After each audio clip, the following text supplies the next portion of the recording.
Ghanaians in banter.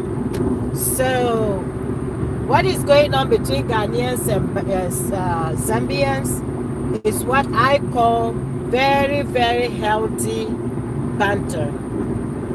Because when Zambians ignorantly try to tease the president of Ghanaians, Ghanaians didn't come provocatively. Instead, they took their time, advertised Zambia to the world, and took their time and advertised the particular dress code our president John Mahama was mocked at in Zambia to the world.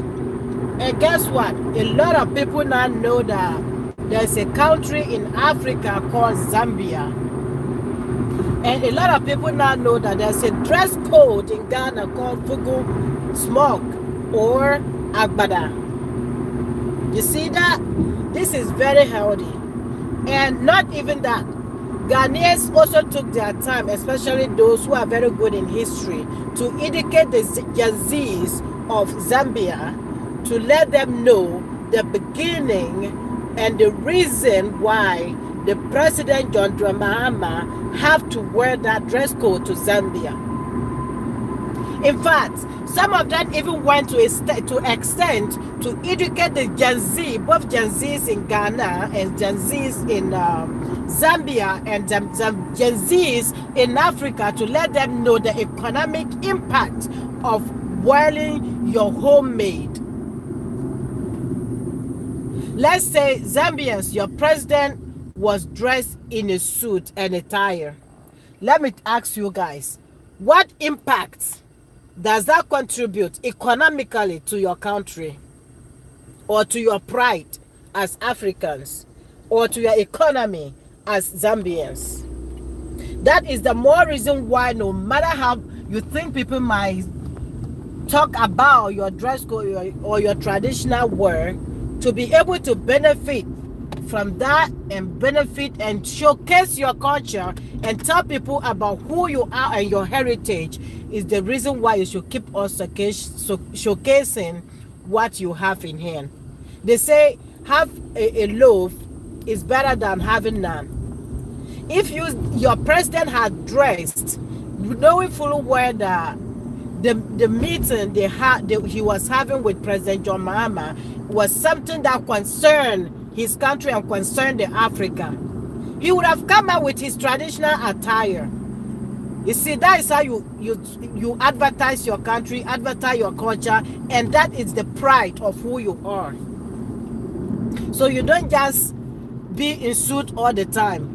Like, what impact does it have? What economic impact does that have or contribute to the country? Imagine the amount of money your president has spent in buying coats, buying suit and attire. If he had used that money to buy the traditional wear in Zambia, imagine how much a citizen or 2 or 3 citizens would benefit as Zambians. So that is how I call it a healthy banter. It was educative, it showed the pride, it showed African pride, and it teaches the Gen Zs or the young generation the importance of importance of putting the pride and the value in what you have in hand. It's not all about looking good. Your president was representing somebody or people that has, let me say, destroyed our heritage. They have destroyed our generation. They have destroyed, and they even change our dignity, like they change who we are. Yet most of our leaders, especially with African president, look at what Tinubu wore, and he was even falling in it. What pride did that brought to him? What economic impact did that contribute to his country? Yet we kept enslaving ourselves for these people every time. In our mind, we are being enslaved. In our thoughts, the way we do things, we still put pride in our colonists. Yet we don't put any respect for what our people make by their hands. We do not respect what our forefathers left for us. Yet we see each other and we we tend to be insultive about each other's culture. Yet we respect the culture, we don't even know the definition of it. So for the Zambian to react the way they react really show the importance of why your mama presence in Zambia was actually important. It was so important that it has exposed both countries to each other's culture.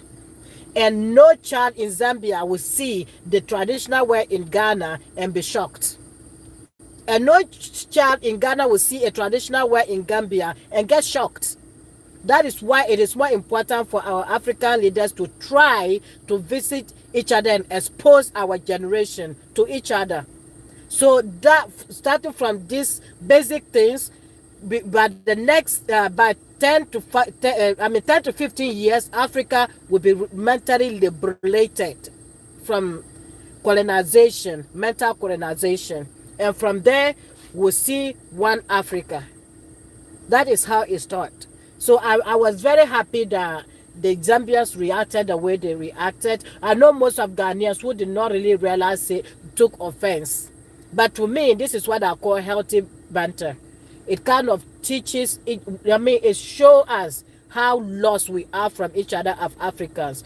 We are so lost that we see our African brother doing something and you will be like, wait, what is going on here? Something that we're supposed to know from the beginning. So I will urge other African leaders to put their best to be able to link up with each other. Make each other visa free. I think this is just the beginning. Let 2 to 5 countries make visa free and see how they can cohabit with each other for the next 5 years. If those who are able to stay together in peace and harmony, they can add more. Those who are not able to stay together, then they will begin to know why we are not able to stick together as 2 or 5 African countries. So small, gradually, if it will extend to the whole continent. We cannot just put all of us together like that without removing the bad nuts. Because if you combine the bad nut, this unity thing of a thing is going to scatter within a twinkle of an eye. But if we segment it group by group, we'll be able to figure out how we can relate, who will be the negative part for us and who will stand as a positive part for us. Then we can find our strength and weakness and link up as one continent. So this is just my idea or my opinion concerning this brouhaha that is going on social media today or between Ghanaians and Zambians. Regardless, there's still love, unity, and visa free for both countries to even take more chances and advantage to exploit each other. Thank you, and I love you all. Hi, everybody. I love you. I love you. I love you all. Have a good day, and I appreciate you guys for always coming to listen to me. And I will appreciate more if you guys can tell me what you think. I want to learn from you guys. I don't know anything. I really sincerely want to learn from you guys. That is why your opinion matters. And if you are here as a new viewer, please try to give me a subscribe. I love you all. Thank you. Have a beautiful day.